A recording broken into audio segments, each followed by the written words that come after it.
Housing Manipur Irang as the Lanjin and the Imphal district Manung San Basomungi temporary shelter the leiriba internally displaced persons sing award pakayana langoi sanduna hingna nabagidamak the land thengnari temporary shelter as the leiriba mu singi Phangpham Thokpa sing Ningthina Phanghanbiyu Haina taksiladuna ngasi sub-divisional officer SDO Sawombungi officer Sajiwa amasung Sawombung the leiriba IDP singna Thomjinkhare kongjang Thomjinkhare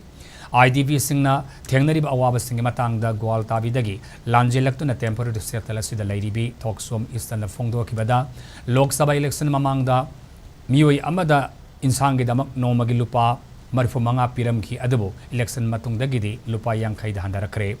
Mairu singi oina ven barama song boarding the leiriba Mairu singi Phangpham Thokpa senpham matamsana PB dabana sahi exam thaba phawba phangloi debagi phibam da leiri haina so phongdoki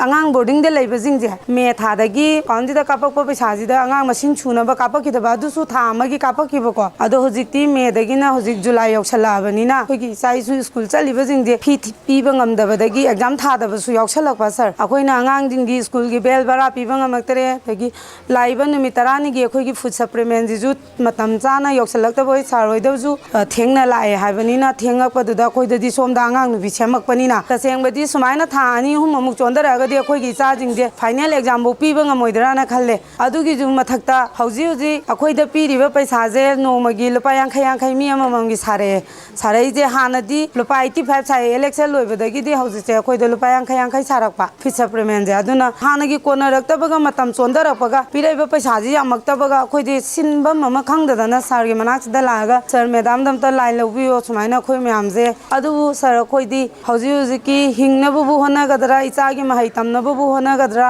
अदगी सादबजु यादबनिना अखोइजि याम वारे इकौदगी सजीवागी relief camp द लेरिबा IDP अमन फोंगदोखिबदा temporary shelter अनि असिगी कमिटी सिंगना IDP सिंगी दमक अंगम थाकता होनदुन लाखि अदबु खुदोंग सादबन हेनबना ngasidi मियाम असि थोरपने मिकोक अमदा नुमितारानी पारगा चेंग पिरमकी महिरुई सिंगी ओइनसु माइमा सिंग तंबगी अचंग पुनमक लेंगाना पुगनि हाइना चीफ मिनिस्टरना लाउथोखि अदबु हौजिकति नोमगी IDP अमदा पीरिबा सेनफम असिदगी अमुक महिरुई सिंगिनी हाइदुना ककपिखरे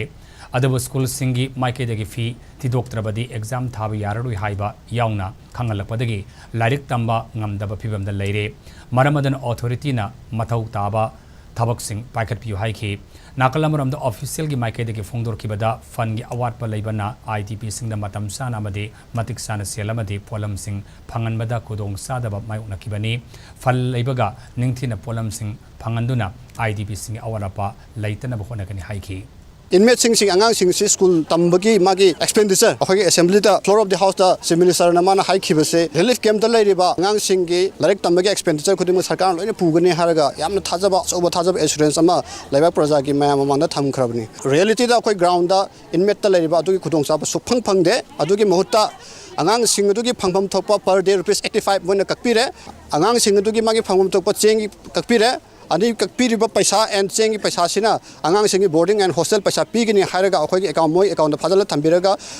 अदुगी पैसा से आंगांग सिंगी स्कूल तमिबा अकाउंट चंगहन बिद्रे मसिना सब मरम अम ओरगा होजिक सही तंगाई चनसले पसिनि स्कूल की अथॉरिटी सिना आंगांग मामा पात प्रेशर पिरे स्कूल फी सेंगदोक्त्रगदी परखा थालरोय आंगांग स्कूल की तानथोरनी हायबगी प्रेशर अकन बसे लाप मतमदा मामा ओबी मयाम अमदी खांग मंगमक्तबदगी मसि सिदा लापसिगी पॉइंट अमनी अखोय सुमियोबनी खांग बयाबा खांगे ओरिबो थौदोक्सी अखोयना ओइगे हायना ओइखिबसु नते सिगी फिबम सिदा सरकारना अखोयबो समायना सुम